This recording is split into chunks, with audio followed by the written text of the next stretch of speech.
Saat ini, perang mobil LSUV sedang menjadi perhatian bagi para konsumen di Indonesia.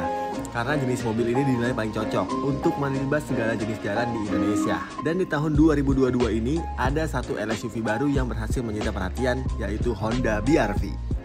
Namun apakah kehadiran Honda BR-V terbaru ini berhasil menggoyahkan Suzuki XL7 atau Mitsubishi Xpander Cross? Dan saat ini kita sudah bersama mobilnya untuk kita ulas bareng-bareng poin-poin apa saja yang menjadi kelebihan dari ketiga mobil ini.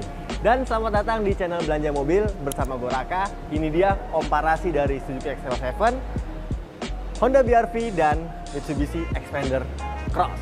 Let's go!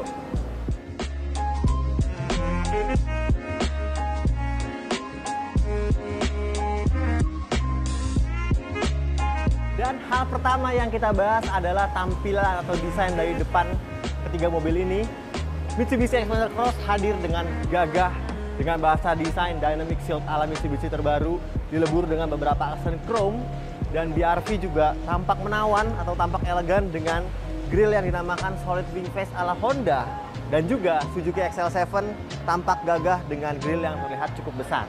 Di sektor lampu, ketiganya sudah cukup modern pastinya, yaitu lampu yang sudah menggunakan LED multireflektor yang memberikan sinaran lampu lebih terang jika dibandingkan dengan halogen. Tapi untuk urusan fog lamp, XL7 harus kalah dari BR-V dan Xpander yang sudah menggunakan LED. Sedangkan untuk XL7 masih menggunakan fog lamp halogen. Selain itu di depan sini Honda BR-V juga lebih unggul karena dengan harganya yang menyentuh 335 juta, dia sudah dilengkapi dengan fitur radar yang dinamakan Honda Sensing. Tapi untuk lampu sennya semuanya masih halogen, nggak ada LED apalagi LED bar.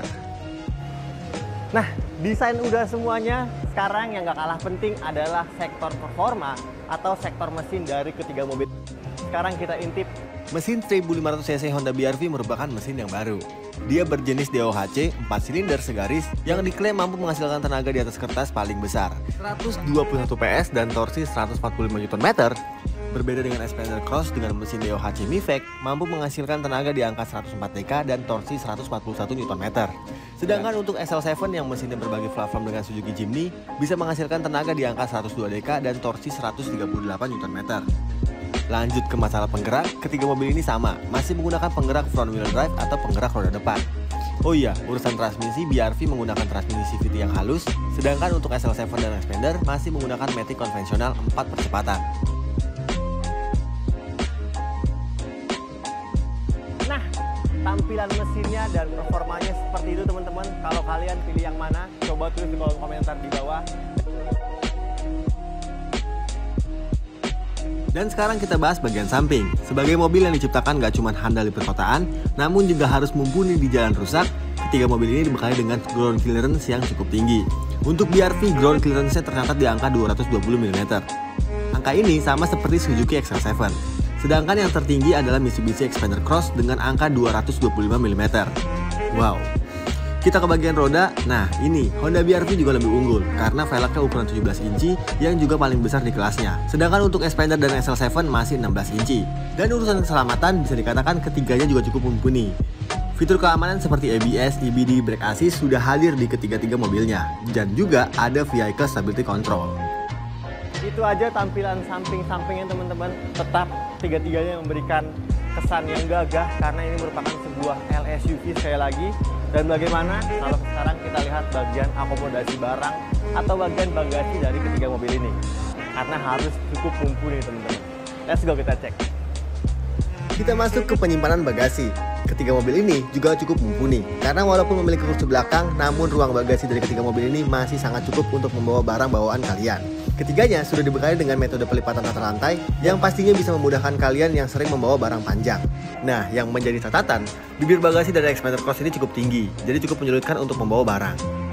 Akomodasi barang udah, dan ternyata ketiganya masih memberikan ruangan bagasi yang masih cukup mumpuni untuk kalian berpergian kemanapun ya teman-teman. Oke, akomodasi barang sudah. Sekarang waktunya kita lihat bagian akomodasi penumpang dari ketiga mobil ini. Sekarang waktunya kita cek bagian interiornya. Let's go! Urusan kelegaan kabin penumpang baris ketiga, ternyata Honda BR-V memiliki ruangan yang paling sempit di antara kompetitornya. Ruangan kaki sedikit sempit jika kursi tengah ditempatkan di posisi paling belakang. Begitu pula dengan ruangan kepala yang terasa mentok untuk gue yang memiliki tinggi 185 cm.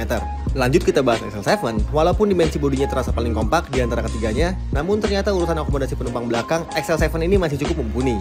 Ruang kaki masih tersisa sedikit, begitu pula dengan ruangan kepalanya. Cukup untuk mengakomodir penumpang dewasa sekalipun. Dan yang paling lega di kabin baris ketiga ini ternyata masih dipegang oleh Mitsubishi Xpander Cross. Ruangan kaki terasa cukup luas, begitu pula dengan ruangan kepala. Ditambah untuk kursi baris ketiga ini juga cukup empuk, sehingga masih cukup nyaman untuk perjalanan jauh. Kita bahas bagian tengah, ketiga mobil ini masih cukup nyaman dan masih memberikan ruangan kabin yang cukup mumpuni. Urusan kelegaan kabin, karena kursi baris kedua ini semuanya sudah bisa diatur maju mundur, sehingga bisa menyesuaikan posisi duduk yang paling nyaman. Ke sektor fitur, di tengah sini semuanya sudah dilengkapi dengan AC double blower di bagian tengah, sehingga penumpang baris kedua dan ketiga dijamin gak akan kepanasan. Oh iya, masalah armrest juga semuanya sudah disediakan, otomatis jadi makin nyaman.